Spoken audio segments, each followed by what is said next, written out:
Hi, this is Usha. Welcome to Rathod's IAS classes. Today in this session, we are going to analyze today's GS paper 2 UPSC Mains examination paper.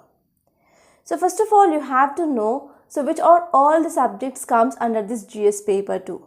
Already in our earlier video, we discussed about analysis of GS paper 1. And in this session, we are going to see analysis of this GS paper 2. So what are the benefits of this analysis? So you will understand which subject is very important, and you can understand some favorite areas of UPSC where you can expect question every year, and I will show you which areas are there. And even you can understand how current affairs is important from this GS paper 2, especially this GS paper 2 and GS paper 3, they are dynamic. So most of the questions that we can expect from this GS paper 2, GS paper 3, they are from current affairs. And if you see this paper and if you analyze the questions, then you can expect the upcoming questions that might appear in your next year UPSC. Because so if you analyze or if you start understanding the mindset of UPSC, and that will be helpful for the UPSC aspirants to predict the questions in your GS paper 2 and GS paper 3, because most of them are current affairs based. And I will be also telling you the 3 types of questions that every year that you can see in your international relations. So first I want to say one thing. So this GS paper 2 includes polity and governance. So first one, and second one is international relations, and we have justice, social justice.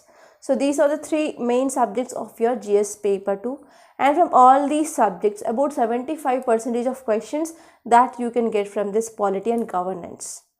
So even I also said in how to prepare for UPSC 2023 video that you have to prepare 4 subjects: history, geography, polity and economy.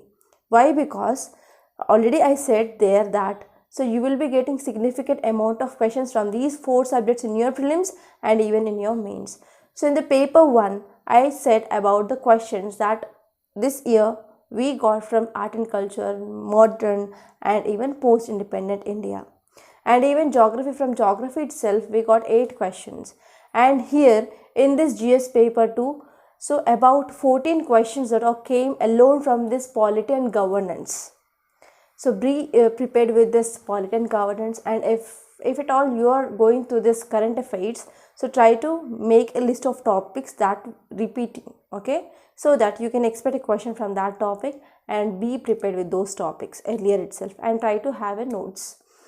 So now let us try to see the paper. So I think you can see the paper on the screen. So this is our UPSC Mains 2022 GS paper 2, that is General Studies paper 2. So I think you can see the questions. So I also came up with this questions here. So first of all, I want to make a note like, so the difficulty of this paper is, I can say, easy to moderate. It is not at all difficult. So now I will be highlighting some important points, and I will ask you one question whether you have heard about that topic or not. So in this first question, so here this is talking about environmental problems and the cases taken by Supreme Court. So I think you may come across this Narmada Bachao Andolan, and recent newspaper also said about endosulfan issue and even Bhopal gas tragedy. So this will be seen normally in the news. So here we can also add a concept called as judicial activism also. So this is commonly seen. And next one is right of movement and residence throughout the territory of India or freely available to Indian citizens. So we're talking about right of movement and right of residence. They comes under Article 19 of Indian Constitution, that is fundamental right. So I think you might have gone through this topic, even if you didn't go in too deep of this topic also. Yes, if you gone through this fundamental right, you know about this right of movement. And next one here is about decentralization of power, that is our 73rd and 74th Constitutional Amendment Act. So there is separate chapter in our Lakshmikant. I dealt this topic separately in our Lakshmikant series also. And this one is Vice President. Yes, there is one separate chapter in your Lakshmikant. And this one, it is regarding a constitutional body, that is National Commission for Backward Class.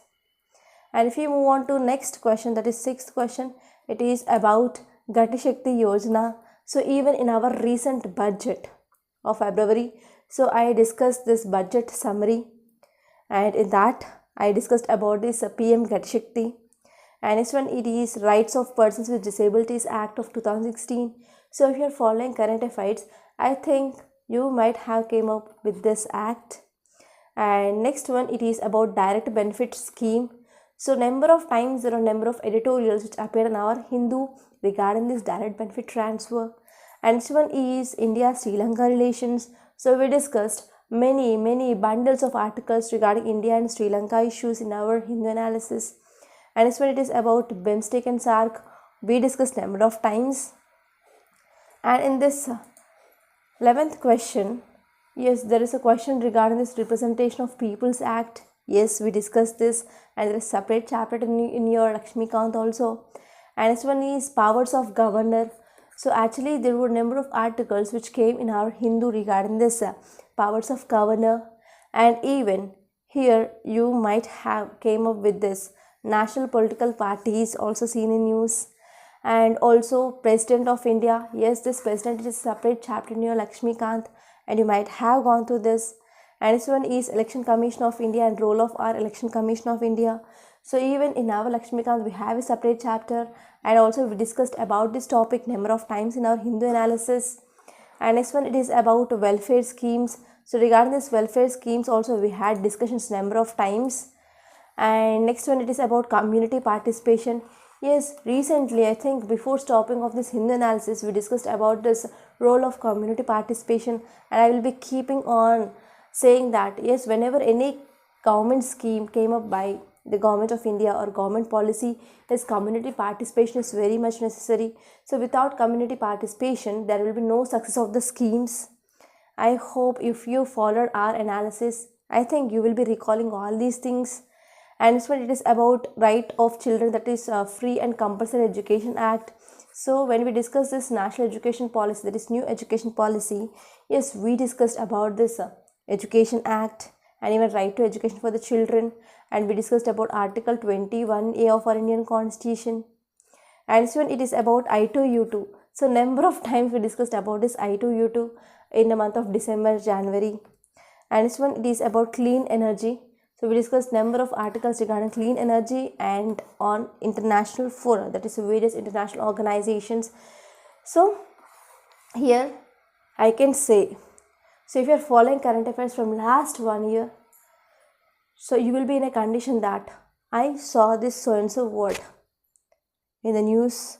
Or if you are preparing well for UPSC and the serious aspirant, he can attempt all these questions. But yes, there will be like a challenge of time management.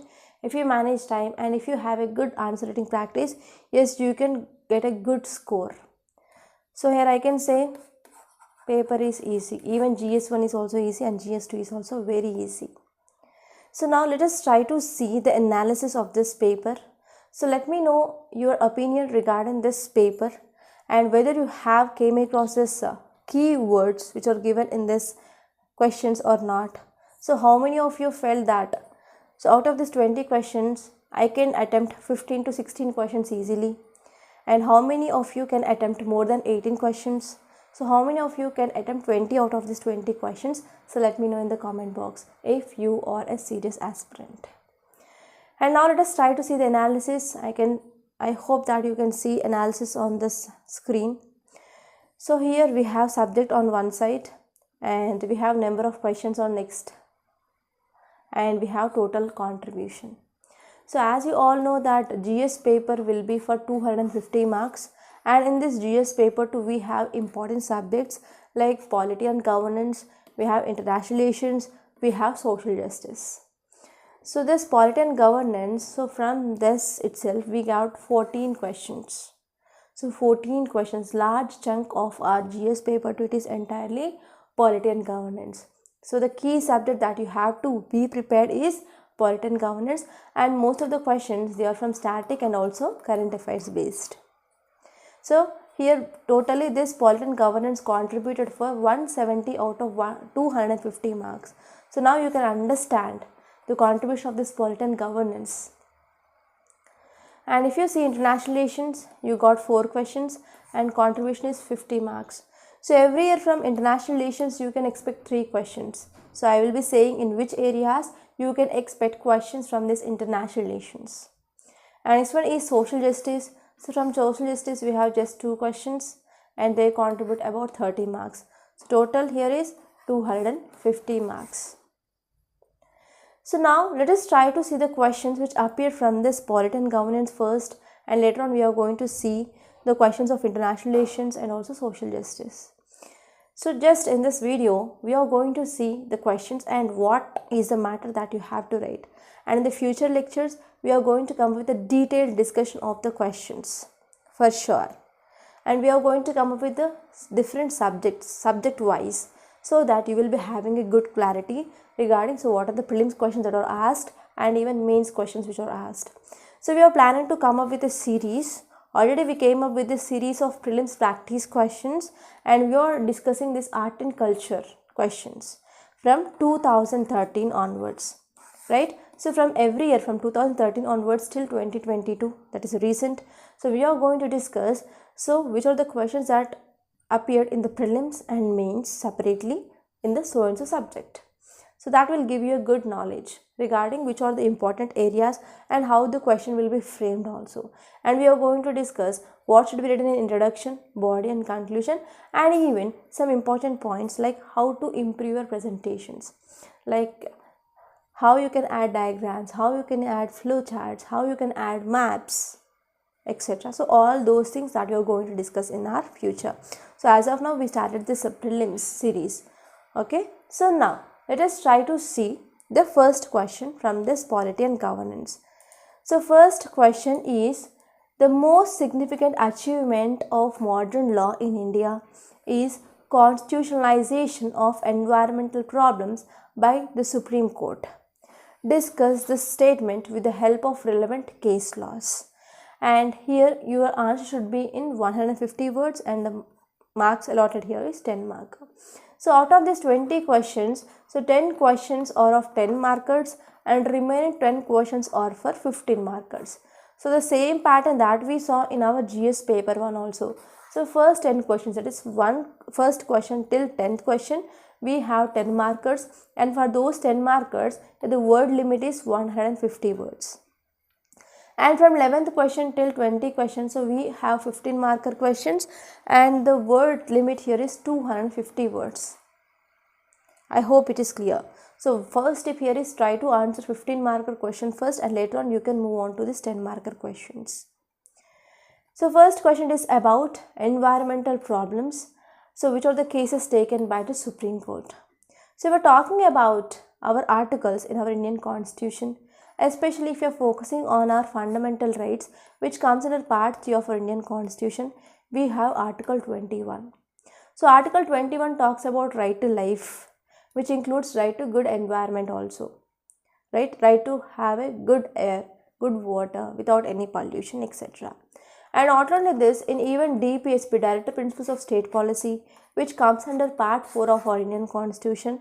So here we have Article 47 and Article 48 talks about protection of environment, to safeguard environment. And not only that, even in Article 51A, which talks about fundamental duties, so in that fundamental duty also is citizens have a duty to safeguard our environment. Okay, so here you can also talk about judicial activism. Yes, Supreme Court which is taking cases. For example, recent endosulfan articles that you can see in the state-wise newspaper. Endosulfan, it is one of the chemical that used to control the pest in the cashew nuts, but because of this endosulfan there was some impact on the health of the people. And even Bhopal gas tragedy, so even now the victims, they do not get the proper compensation. And even because of this Bhopal gas tragedy, so even now also the present generation also having some health impacts, birth defects. Okay, and even you can talk about recent Narmada Bachao Andolan. So these are some important cases taken by the Supreme Court. Okay, so you can talk about the recent laws in India. So if you're talking about Article 21 of Indian Constitution, which talks about right to life, so because of that we came up with this establishment of this NGT, National Green Tribunal. So National Green Tribunal also mainly don't want for the environment degradation, but it is trying to prevent some developmental activities that have some impact on an environment also. So in this way you can write your answer, and easily you can write 150 words from the what are the things that I said now. And next one is the right of movement and residence throughout the territory of India are freely available to Indian citizens. So here you have to focus on the fundamental rights which are available for both Indians and foreigners, and you have to know that the fundamental rights which are available to only Indians but not foreigners. So it will be a prelims question, so be careful with that. And here in this polity related questions, try to start your introduction by giving some articles or any Supreme Court judgments such that it will be giving a positive impression. Okay, so here in this right to movement and residence, especially Article 19 of Indian Constitution, which talks about right to freedom, and here we have 19 subclass 1, subclass 2, like that.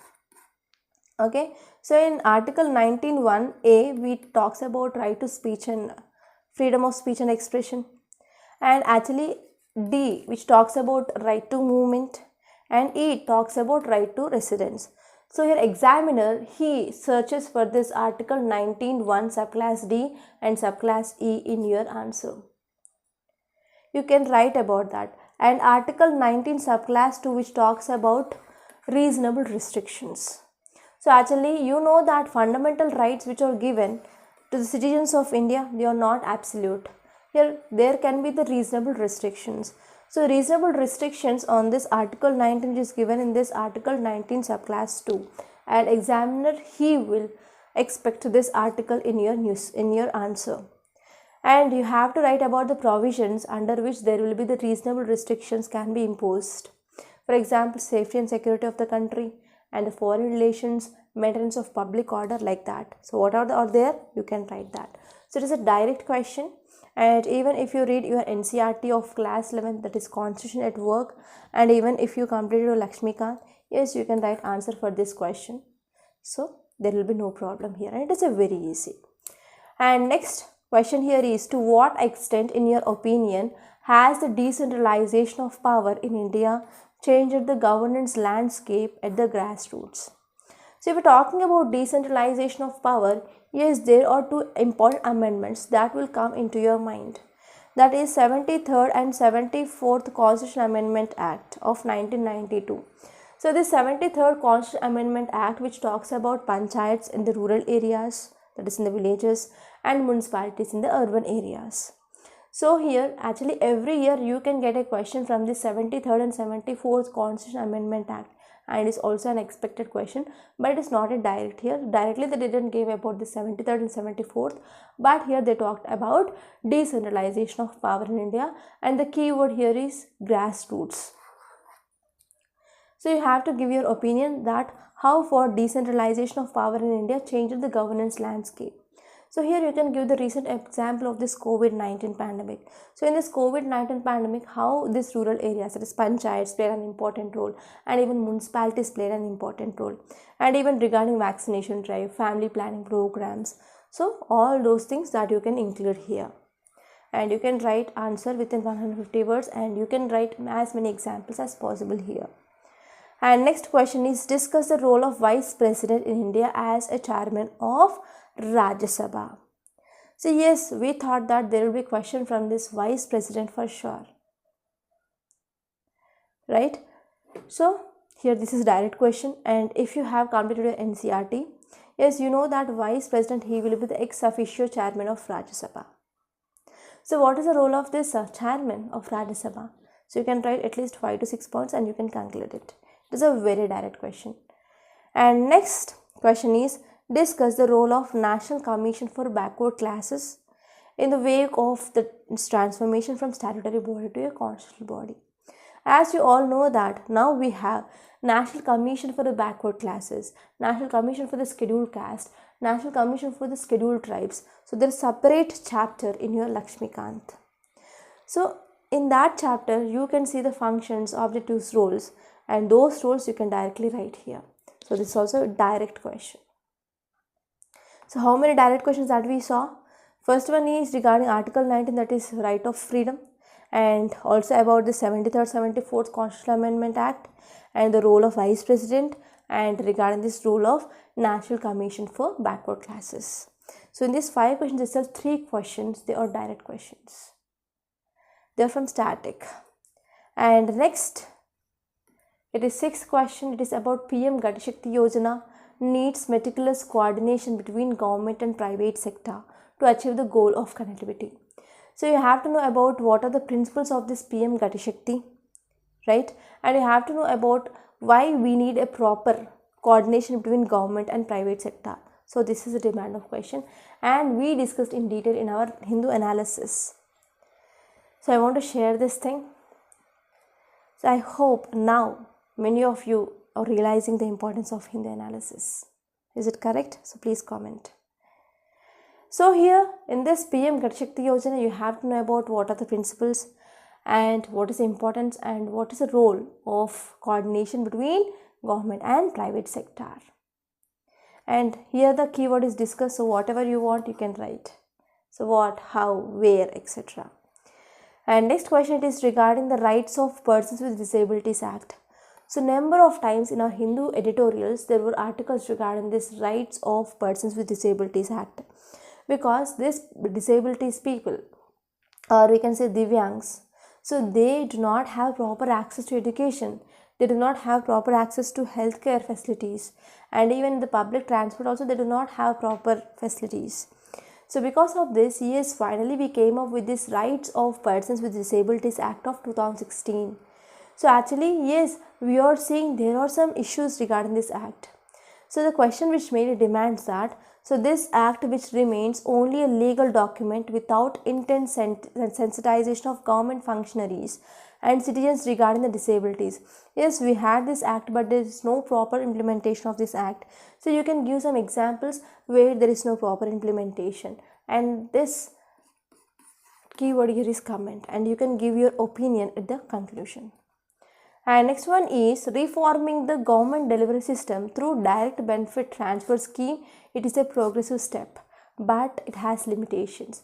It is a very direct question, and we discussed this answer for this so and so topic, that is direct benefit transfer, in our Hindu analysis. Yes, we came up with this direct benefit transfer, and because of penetrations of mobile phones, and even because of internet which is available even in the rural areas, because of this BharatNet program, that's optical fiber internet program, yes, we had a good connection. Okay, we are mainly moving towards this digitalization. So now we started using the digital apps, digital payment apps in our mobiles. So what happened? So it is very easy for now to use this digital payment apps, and even inclusion, financial inclusion, etc. Yes, through this direct benefit transfer, yes, people, they are getting benefits from the government directly to their bank accounts without a middle person now. So that led to decreasing of corruption and increasing of efficiency. But even though we have some limitations, so what are those limitations? Especially in the remote areas, they do not have proper internet connectivity and do not have proper bank facility, and even now in some areas there are middle persons are there. So that is also leading to increasing of corruption. So you can write what are the loopholes which are present in this direct benefit transfer scheme. Correct? And next question, it is our 9th question. It is about the representation of the People's Act 1951. So discuss the procedures to decide the disputes arising out of election of members of parliament or state legislature under the Representation of People's Act. So under the Representation of People's Act, we have two actually, 1950 and second one is 1951. So you have to be clear that whether question asked about this 1950 or 1951. So the question demanded about this 1951. So discuss the procedures to decide the disputes arising out of decision of election of this member of parliament or state legislature under the Representation of People's Act of 1951. So here the first sub question is, you have to write about what are the grounds. What are the grounds here member can be disqualified. And this one is, what is the remedy, what are the measures can be available, and we have to refer some laws. So here this is a 250 marker 250 words question, and it is a 15 marker question, and because of that you can see 3 or 4 sub questions are given here. And introduction, you can write about simply what is representation of People's Act of 1951, and we are going to come up with a detailed discussion of these questions in our future lecture. So as of now I am going to give you just overview. And this one is discuss essential conditions for the exercise of legislative powers of governor. So we discussed number of times regarding the powers of governor, because of issue in Maharashtra, because of issue in Tamil Nadu, okay, and even the Delhi, the tussle between the CM and as well as Lieutenant Governor. Yes, number of times we got a chance to discuss this legislative powers of governor. So it is a direct question, and even we discussed about this ordinance making power of governor. So ordinance making power of president is Article 123, and ordinance making power of governor is Article 213. And even in our mains answer writing program, so we gave the question regarding this ordinance making power of president and governor, and batch 4 students, you are writing these answers now. And if you are the student of this mains answer writing practice, I think you might know about this. And here this is a very direct question, and even the answer you can get from your Lakshmikant or your 11th class NCERT, that is Constitution at Work, orange color book. And next question here is, while the national political parties in India favor centralization. So, and I want to reveal one thing. So this question is about one nation, one election scheme, that is about simultaneous elections. So the simultaneous elections which is seen in news from 2017 onwards. So it is not a new topic. So you can expect a question from this topic and question which appeared in our mains. So national political parties, you are talking for centralization, that is simultaneous elections, but these regional political parties, they favor for the state autonomy. So here you have to give your comment. So this is about simultaneous election. It is also a direct question. So here also you can't feel any difficulty, I hope so. And next question, it is critically examine the procedures through which presidents of India and France were elected. So recently we know that Prime Minister, that is Elizabeth, she died, and even elections which happened in UK. So because of this, yes, the question which came, and even we got our new president of India, that is the second woman president of India. So because of this, yes, we expect that there will be question from president and vice president. So here president question is there and vice president question is there. So here the question which is asking about comparing of election of India with the France. Actually in our syllabus we have a topic called as comparison of Indian constitution with other constitutions. So we can expect the question from there, and even from the recent current affairs of our new president of India. And next one is discuss the role of Election Commission of India in the light of evolution of Model Code of Conduct. So because of this Model Code of Conduct which is seen in news, and even we discussed about the history of evolution of this Model Code of Conduct in our Hindu analysis, yes, we expect that there might be the question regarding this Model Code of Conduct, and finally the question is there. So I think at that time you might not believe my words. And next 14th question is regarding right of children to free and compulsory education act of 2009. So here before that you have to know about this 86th Constitutional Amendment Act, okay, which mainly came with insertion of this Article 21A of Indian Constitution, which talks about right to education. So here this act which came in year 2009, and actually so there are some loopholes in this act. So here we are not promoting incentive based education system in our society, okay, and here especially we need to focus on this act, and you have to focus on creating or generating awareness among the people, like what is the importance of education, okay. So here from this area you got this question, okay. I hope it is clear. And these are the questions that appear from this polity and governance section, and these are at most easy, and if you're a serious candidate you can easily write answer for these questions. And now let us move on to next, that is international relations. So from international relations we have 4 questions. Actually every year we can expect 3 types of questions from this international relations. So first let me say, so first one is question from India and our neighborhood. Second one is India and bilateral relationship with US, Russia, France, etc. And next one is India and international organization like BIMSTEC, SAARC, East Act East policy, and there are some regional groupings like Quad, Malabar, and ASEAN, okay, and SCO. So you can expect questions from these India and international organizations. So yes, this year we saw the questions from these three areas. So I always used to say the students that you have to prepare for sure for India and neighborhood, India and bilateral relations, and as well as India and international organizations. Yes, those three questions that you can see in this international relations, and this is the proof for my words. So first question is regarding India-Sri Lanka relations. Yes, actually you know that India helped Sri Lanka to come out of this economic crisis. So Sri Lanka is facing economic crisis. So we discussed this topic number of times. I hope many of you remember or recall what are the causes for this Sri Lankan crisis. So let me know in the comment box and test your memory whether you remember what are the causes for this Sri Lankan crisis. So please do it. I will wait for 30 seconds. So what are the causes for this Sri Lankan crisis?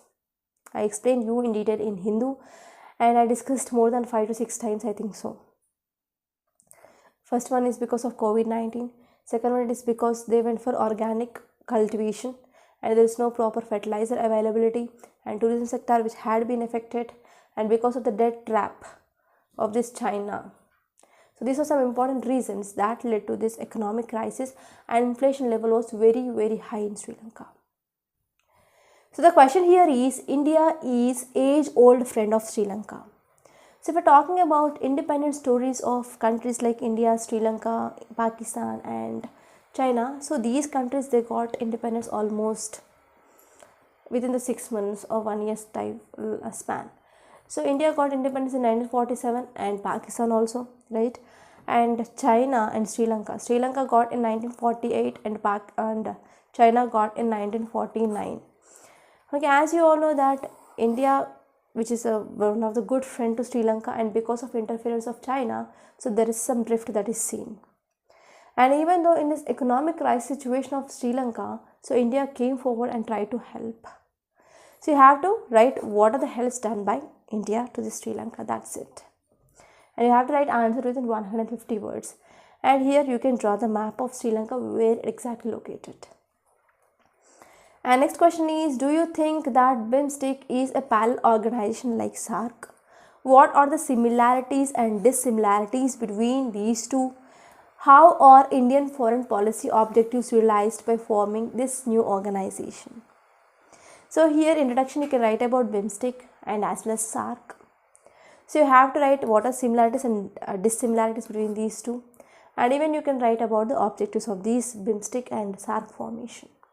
So it is a very easy, and it is also a very direct question. And whenever we discussed about this BIMSTEC and SAARC, I discussed about the background story of this SAARC and BIMSTEC. So this is very useful, I think. And next question is regarding I2, U2. So this I2 means nothing but India, Israel, and U2 means UAE and USA. So recently we came up with this grouping of I2, U2, that is India, Israel, UAE and USA. So here we discussed about this topic in our Hindu analysis, and there I discussed what is this, what are the ideas behind this, so what will be the help that we are going to get. So the demand of question is, so through this I2 U2 group, so how it is going to helpful for India. For example, you can talk about food security, climate change, and what are the technology that we are going to get, and what are the cooperation that we are going to get. So everything that you can write. And next question is, a clean energy is the order of the day. Describe briefly India's changing policy towards climate change in various international fora in the context of geopolitics. So in the context of geopolitics, our Prime Minister is attending number of meetings. Right, he attended the BRICS, he attended the BIMSTEC, so number of meetings that he is attending in the G20 also. So there he is focusing on what are the achievements of India in achieving this target of green energy or renewable energy, and we are also focusing on carbon neutrality. So here you can talk about India's role in this decreasing of carbon emissions and India's role in this international flora. Okay, so this is about this question. And if we move on to social justice, we got 2 questions from this area and 15 marker questions, and it contribute about 30 marks. So first question is about welfare schemes. So beside welfare schemes, India needs deft management of inflation and unemployment to serve the poor and unprivileged sections of societies. So yes, not only the welfare scheme, yes, government need to focus on how to control this inflation, because inflation which is having impact on people like nutrition, like their status, poverty, hunger, malnutrition, and even unemployment rate is also high in India. So because of this unemployment rate, especially underprivileged society, they are facing a lot of problems. So here government need to take some steps to provide justice for this underprivileged sections of society. So here what can be the steps taken by the government, and you can see the keyword here, it is discussed. So whatever you want you can write. And next one here is, do you agree with the view that increasing dependence on donor agencies for development reduces the importance of community participation? So if you're talking about these donor agencies, for example, if there is any private company which is coming forward and it is saying that we are going to come up with so and so development projects. For example, Adani which is coming up with so and so development project, or any other private company. So whenever donor agencies are coming and they are doing development, so there will be the reducing of importance of community participation. And here you can focus on what is the importance of community participation in the development. Okay, and you can give some examples. So justify means you have to give examples, and finally you have to give your opinion, because the question which is asking about do you agree, whether you're agreeing or not, you have to give in your conclusion. So this is about the analysis of this GS paper 2, and we discussed the questions and the important areas where you can get questions, and even we discussed about some be prepared areas. For example, from the polity you have to know the basic syllabus or the static portion, and you have to be prepared with this 73rd 74th constitution amendment, and even comparison of our constitution with the other constitutions, and you can focus on the welfare schemes, and you can focus on this India and its neighborhood, India and bilateral relations with the countries like USA, Russia, France, etc., and also India and international organizations. And especially you have to focus on some important areas like education, health, poverty, etc. So these are some important key areas where you can expect the questions for sure. Okay, so by this I'm concluding. So I hope you enjoyed this. I hope you got some idea regarding how questions will be framed and how you need to be prepared. And one more thing here is, just seeing this analysis is not at all important. So yes, you have to start writing practice also. So to write all these questions within this time limit, it is a difficult task. I know that it is a one important challenge which faced by this UPSC aspirants. But with the practice, yes, you can improve your writing speed. So if you want to excel this answer writing, and if you want to improve your presentation, and if you are weak in this answer writing, so join this mains answer writing course that we are providing in this Rathod's IAS Academy. And here we are providing daily one answer, and we are also focusing on essay and case study on Sundays. We are also having live classes. So every month in the first week, that too on first Monday, so this course going to be started. So try to join that, and if you want to join, you can visit our website and you can click on the course list. There you can see this daily mains answer writing practice at the last, and you can do the payment and you can join this course. So I can promise you that, so by this course you can excel this answer writing skills. So we are going to come up with more videos in this Rathod's IAS which are focusing exclusively on this prelims and mains. So subscribe to our channel for the further more videos, and hit the bell icon so that you will be getting regular notifications also. So by this I'm concluding. Thank you so much, and don't forget to subscribe, like and share this video.